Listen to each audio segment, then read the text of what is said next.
Hey everyone, today I'm going to review the Logitech K780 wireless keyboard. The main selling points for this keyboard are you can connect this to multiple devices. For example, you can connect this to Windows, to Mac, and to your tablet or your phone and switch between those devices very easily just by pressing one of these three shortcut buttons. The second selling point is you can connect this using either Bluetooth or you can use the USB wireless receiver that's included.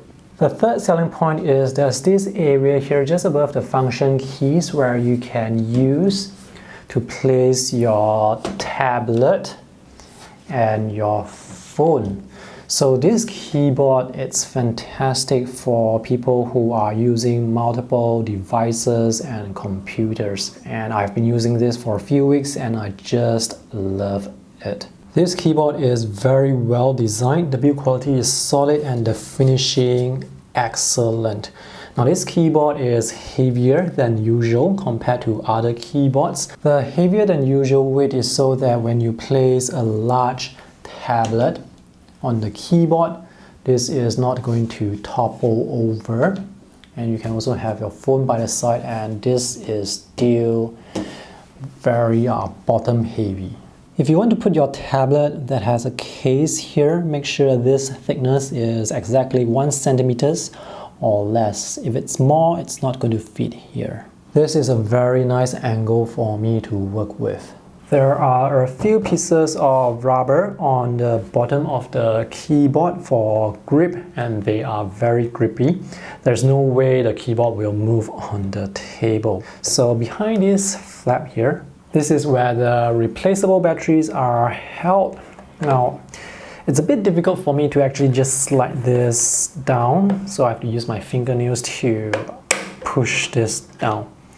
Now this keyboard uses two AAA batteries, and this is where the USB receiver is kept. I've not actually used up the battery yet, so I can't tell you exactly how long the battery life will be, but based on my past experience with other Logitech keyboards, you are probably going to get like months of battery life out of those two batteries. So this is the keyboard layout. The number pad is here on the side, the arrow keys are here just below the shift button. So this keyboard is actually shorter compared to those keyboards with the arrow keys in the middle between this side here and the number pad here. But it's much larger compared to those wireless keyboards without the number pad. The keys on the Logitech K780, they are standard size. The sizes here are similar to the keys here on this Logitech K810. The keys, however, are circular, not like the squarish or rectangular sizes you can find on other keyboards. But when it comes to typing, it still feels really good. There is good key travel and very nice feedback. My overall typing experience on this keyboard, it's excellent. The function keys are dual function keys, so if you want to switch between the devices, you just have to press one of these three shortcut buttons. If you need to access the function keys like the F1, F2, F3, you have to press this function key shortcut to get the F1 to F12. And these are the various shortcuts. So we have some media playback buttons here. And these are the volume controls. And you can also take a screenshot of your desktop using the function plus this button here. There is no light indicator for the caps lock. There are only light indicators for these three buttons here and the power light indicator. There is also no backlight for the keys. This keyboard is designed for use with Windows and Mac. So for Windows, there are Control, Function, Start, and Alternate. These are the same keys you can find on many of the Windows keyboard out there. Control, Function, Windows, and Alternate. If you are using Mac OS, then it's going to be Control, Function, Alternate, and Command. So if you take a look at this macOS keyboard, you can see the difference in layout. So here, instead of control, it has function, and here instead of function it has control. Basically these two buttons are swapped. So if you are a Mac OS user who has been using Mac keyboards for a very long time, it's going to take some time for you to get used to the difference in the position for these two buttons. On the right side, the number pad is kind of close to the keys here, so sometimes when I'm using the arrow keys I have this tendency to hit the 0 key. It happens like way too often, so this would be better if it's like more towards the right side. So my overall typing experience is affected by the position of these two keys here, control and function, and how close these two keys are. When you get this keyboard, it's actually already paired to the USB receiver. So all you have to do is to pair this keyboard to two other devices or computers that you are using. And now let me show you how you can pair the keyboard with your computer. I'm using Windows 10 here. The pairing process for Mac OS is going to be pretty similar. There are a few ways you can pair the keyboard to your computer. The first way is to use Bluetooth, and that's really simple. You just have to select one of these buttons here to assign to your computer, let's say 3. Press and hold for 3 seconds and make sure the light is flashing. And go into Bluetooth settings to add a new Bluetooth device. As long as the light here is flashing, this keyboard is trying to establish a connection. So you just have to look through the list, and here you see the keyboard. And enter the keys.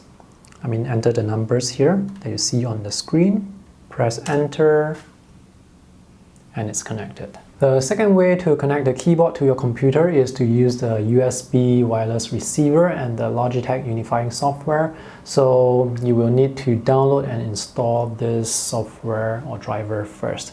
Personally, I prefer to use this USB receiver because I sometimes have issues with Bluetooth connectivity. So just follow the instructions, click Next, and this part it's very simple. Just turn off the keyboard and turn it back on, and it detects the keyboard instantly. So just type some characters and confirm that those are the characters that you have typed, and click Next, and done. So now it's paired. The third way to connect is also to use the wireless USB receiver and the Logitech unifying software, but the steps are slightly different. So the third way is to, again, press and hold the button that you want to use to connect to your device for 3 seconds. And next, press the function plus O for 3 seconds if you want to connect to Mac OS. If you want to connect to Windows, it's function plus P for 3 seconds. And then plug this USB receiver into your computer and open the Logitech unifying software. Personally, I prefer to use the second method, which is connect the USB receiver first, open the Logitech software, press and hold the button you want to connect with, power off and power on the keyboard, and the keyboard will be detected. If you want to replace your wired keyboard with this keyboard, I suggest you don't throw away this, because sometimes you do need the cable connection, especially if the wireless connection doesn't work for whatever reason. To conclude, this is a fantastic keyboard for those who want to use a keyboard with multiple devices, more specifically for people who want to use the keyboard with your tablet or with your phone. Now, there are other Logitech keyboards that you can use with your tablets. They also come with that thing here where you can place your tablet. There are smaller keyboards, so you can just place your tablet or your phone, but you cannot place like 2 devices side by side like this, which is what I like about this larger keyboard. The downsides for this keyboard would be the lack of backlighting, and the keys here are too close to the number pad, personally for me. I actually have no problems hitting these 4 keys here, but when I want to use the arrow keys, I don't know why I have the tendency to sometimes hit the 0 button here. I will give this keyboard 4.5 out of 5 stars. This is a keyboard I can recommend easily to anyone.